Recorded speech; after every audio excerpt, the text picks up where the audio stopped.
La peste écarlate par Jack London. Chapitre 1er. Sur l'antique voie ferrée. Le chemin, à peine tracé, suivait ce qui avait été jadis le remblai d'une voie ferrée que depuis bien des années aucun train n'avait parcouru. À droite et à gauche, la forêt qui escaladait et gonflait les pentes du remblai l'enveloppait d'une vague verdoyante d'arbres et d'arbustes. Le chemin n'était qu'une simple piste, à peine assez large pour laisser passer deux hommes de front. C'était quelque chose comme un sentier d'animaux sauvages. Ça et là, un morceau de fer rouillé apparaissait, indiquant que sous les buissons, rails et traverses subsistaient. On voyait, à un endroit, un arbre surgir qui, en croissant, avait soulevé en l'air, avec lui, tout un rail qui se montrait à nu. La lourde traverse avait suivi le rail, auquel elle était rivée encore par un écrou. On apercevait, au-dessous, les pierres du ballast, à demi recouvertes par des feuilles mortes.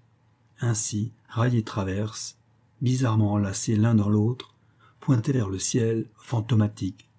Si antique que fût la voie ferrée, on reconnaissait sans peine à son étroitesse qu'elle avait été à voie unique.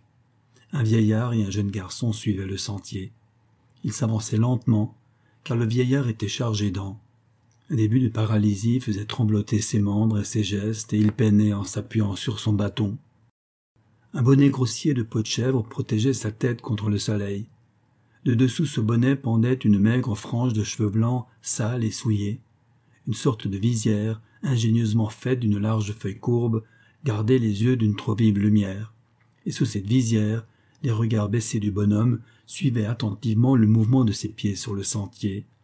Sa barbe, qui descendait en masse, tout emmêlée jusqu'à sa ceinture, aurait dû être, comme les cheveux, d'une blancheur de neige. Mais, comme eux, elle témoignait d'une grande négligence et d'une grande misère. Un sordide vêtement de peau de chèvre, d'une seule pièce, pendait de la poitrine et des épaules du vieillard, dont les bras et les jambes, péniblement décharnés et la peau flétrie, témoignaient d'un âge avancé. Les écorchures et les cicatrices qui les couvraient, et le ton bruni de l'épiderme, indiquaient de leur côté que depuis longtemps l'homme était exposé aux heurts de la nature et des éléments. Le jeune garçon marchait devant, réglant l'ardeur robuste de ses jarrets sur les pas lents du vieillard qui le suivait. Lui aussi n'avait pour tout vêtement qu'une peau de bête, un morceau de peau d'ours, au bord déchiqueté, avec un trou en son milieu, par où il avait passé la tête. Il semblait avoir 12 ans au plus, et portait coquettement juchée sur l'oreille une queue de porc fraîchement coupée.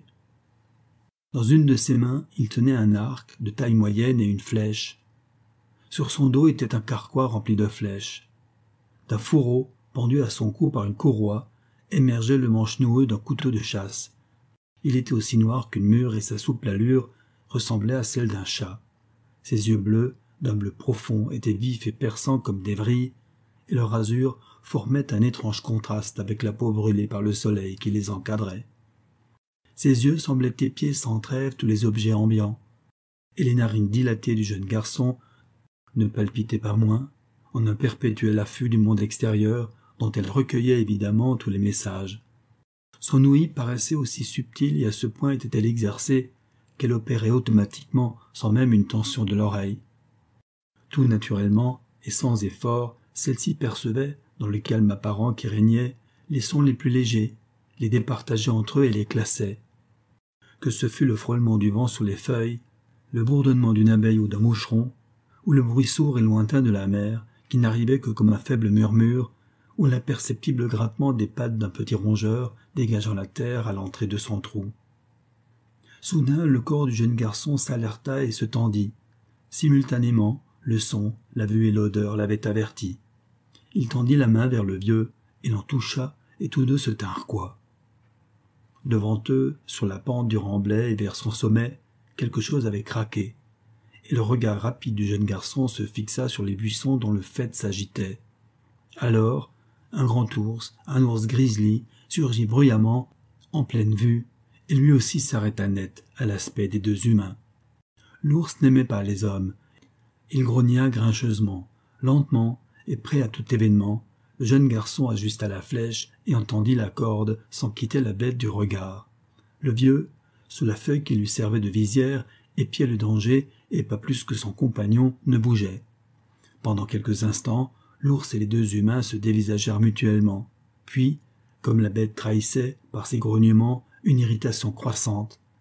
Le jeune garçon fit signe au vieillard d'un léger signe de tête qu'il convenait de laisser le sentier libre et de descendre la pente du remblai.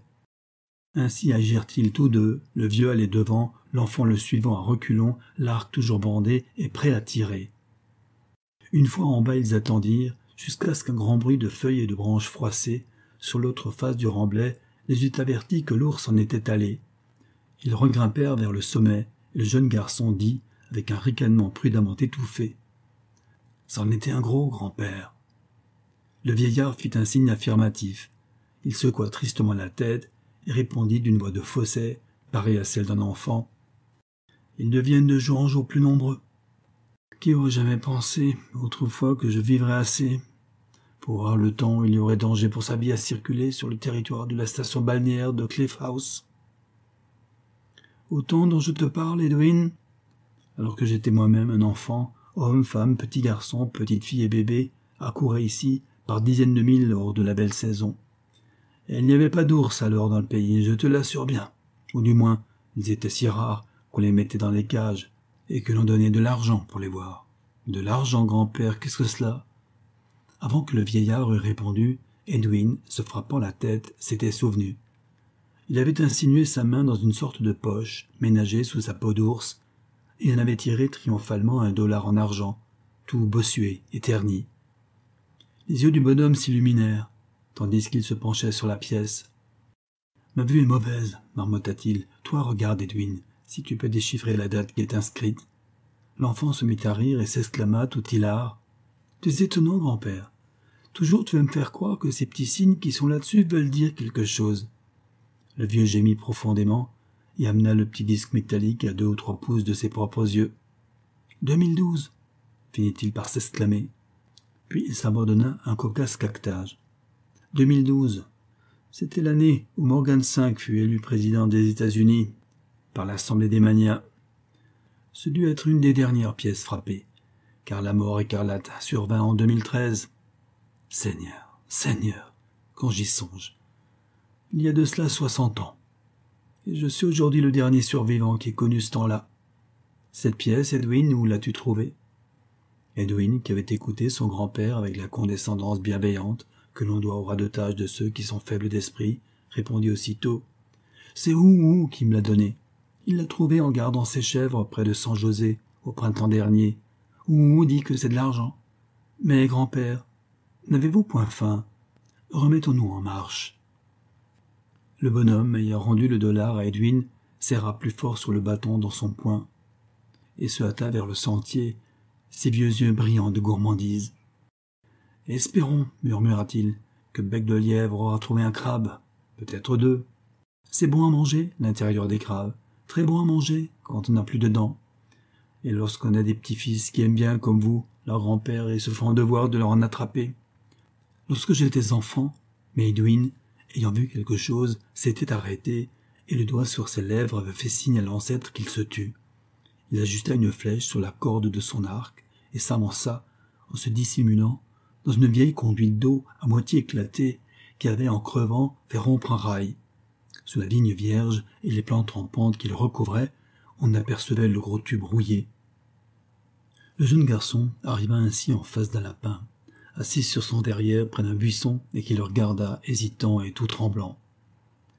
La distance était bien encore de 50 pieds, mais la flèche fila droit au but, avec la vitesse de l'éclair, et le lapin transpercé poussa un cri de douleur, puis se traîna en couinant jusqu'au buisson pour s'y réfugier. Le jeune garçon était comme la flèche un éclair de peau brune et de fourrure flottante. Tandis qu'il bondissait vers le lapin, ses muscles se détendaient comme des ressorts d'acier puissants et souples dans ses membres maigres. Il se saisit de l'animal blessé, l'achevant lui cognant la tête contre un tronc d'arbre qui se trouvait à sa portée, puis, étant revenu vers le vieux, il le lui donna pour qu'il s'en chargeât.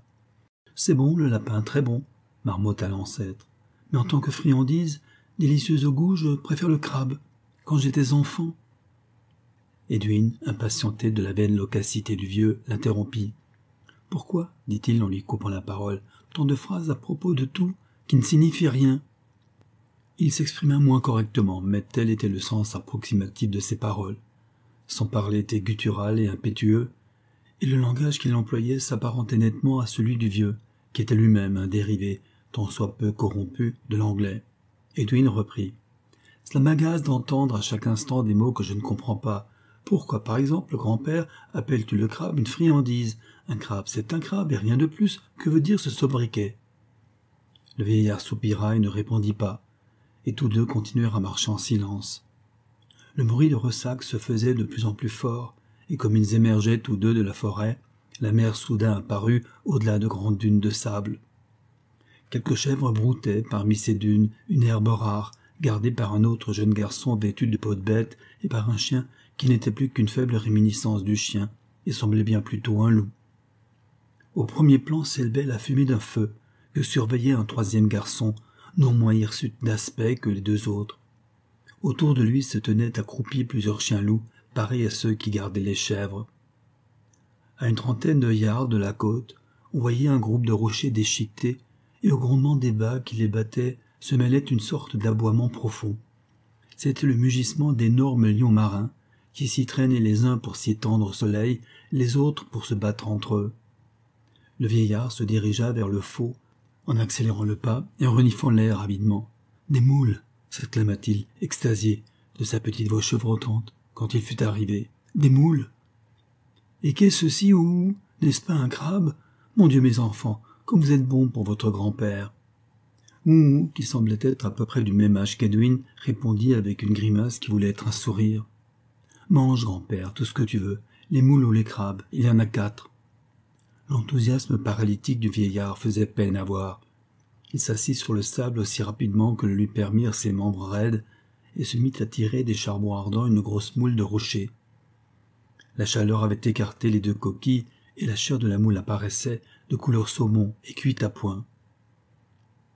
Entre le pouce et l'index, avec une hâte tremblante, le vieillard se saisit de ce succulent morceau et le porta vivement à sa bouche. Mais la moule était brûlante, et l'instant d'après il la recrachait violemment en poussant des hurlements de douleur. Des larmes se prirent à couler le long de ses joues. Les jeunes garçons étaient de vrais petits sauvages, et sauvage était leur cruelle gaieté. Ils éclatèrent de rire devant la déconvenue croissante du vieillard, qu'ils trouvèrent fort divertissante. Ouh en faisait en l'air d'interminables cabrioles, tandis qu'Edwin se roulait en pouffant sur le sol. Attiré par le bruit, le petit chevrier accourut et partagea bientôt leur hilarité. « Fais-les refroidir, Edwin, fais-les refroidir !» supplia le vieillard dans sa souffrance, et sans même essuyer les larmes qui continuaient à ruisseler de ses yeux. « Fais aussi refroidir un crabe, Edwin. Tu sais comme ton grand-père aime les crabes. » Un grand grésillement s'éleva du feu, qui faisait s'ouvrir et éclater, dans une vapeur humide, toutes les coquilles des moules. Ces mollusques étaient, pour la plupart, de forte taille et mesuraient de 3 à 6 pouces de long. Les gamins les tirèrent hors du feu à l'aide de petits bâtons et les alignèrent sur une vieille souche de bois flotté pour qu'ils y refroidissent. Le vieux gémissait. De mon temps, on ne se moquait pas ainsi des anciens, on les respectait. Les jeunes garçons ne prêtèrent nulle attention aux plaintes et aux récriminations de l'ancêtre, mais le vieux, cette fois, fut plus prudent et ne se brûla point la bouche. Tous s'étaient mis à manger, en faisant grand bruit avec leur langue et en claquant des lèvres. Le troisième gamin, qui s'appelait Bec de Lièvre et avait envie de rire encore un brin, déposa sournoisement une pincée de sable sur une des moules qu'il tendit aussitôt au vieillard. Celui-ci, l'ayant porté à sa bouche, le sable écorcha ses gencives et ses muqueuses, et il en fit une horrible grimace. Le rire alors reprit tumultueux. Le vieux ne se rendait pas compte que c'était un mauvais tour qu'on lui avait joué. Il bredouillait lamentablement et crachait à force, jusqu'à ce qu'Edwin, pris de pitié, lui tendit une gourde d'eau fraîche dont il se rinça la bouche. « Voyons, où sont les crabes ?» demanda Edwin. « Grand-père aujourd'hui est un appétit. » En entendant parler de crabes, les yeux du vieux s'éclairèrent de gourmandise, et lui entendit un, qui était fort gros. La carapace était au complet avec toutes ses pattes, mais elle était vide. De ses mains tremblantes, avec de petits cris d'impatience, le vieillard brisa une des pattes et n'y trouva rien que du néant. Il gémit. « Un crabe, donne-moi un vrai crabe. » Répondit. « On s'est moqué de toi, grand-père, il n'y a pas de crabe, je n'en ai pas trouvé un seul. »